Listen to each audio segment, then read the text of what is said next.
Le remède numéro 1 contre la maladie de prostate, contre le gonflement de ventre, contre la maladie de côlon, c'est dur, comme ces maladies sont dures à guérir. Maladie du cœur, toutes les maladies du cœur. Les maladies de peau, toutes les maladies de peau. Les maladies du cœur, les maladies de foie, les maladies de rate, toutes les maladies des intestins. Et toutes les maladies neurologiques. Et surtout ceux qui sont la maladie de côlon. Et le côlon, ça gonfle. Surtout ces jours-là. Si tu es encore là, alors enregistre la vidéo, la partage parce que c'est très important la recette que je vais donner parce que j'ai dans le coup des vraies recettes dans la médecine prophétique. 4 ingrédients très importants ou 5 ingrédients. La première, c'est la farine d'orge. La deuxième, c'est le lait de chamel. Après, je vous explique où vous trouvez. Le lait de chamel. La troisième, lait de vache. La quatrième, lait de chèvre. Et la cinquième, le raisin sec. Concernant le lait de chèvre, vous pouvez trouver ça sur Surface, cherchez bien, vous trouvez.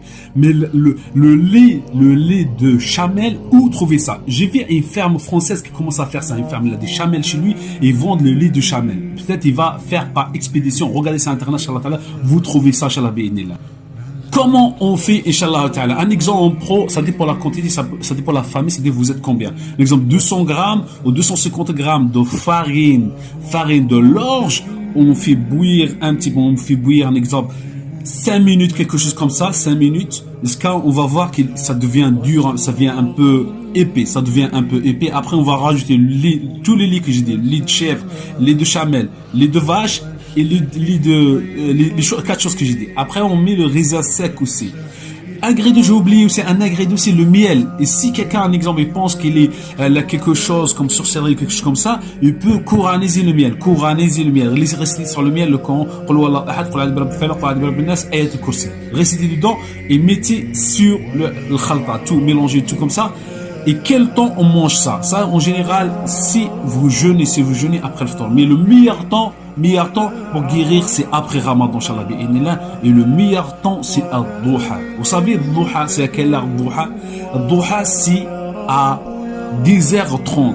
10h30 de matin. 10h30 al-Duha.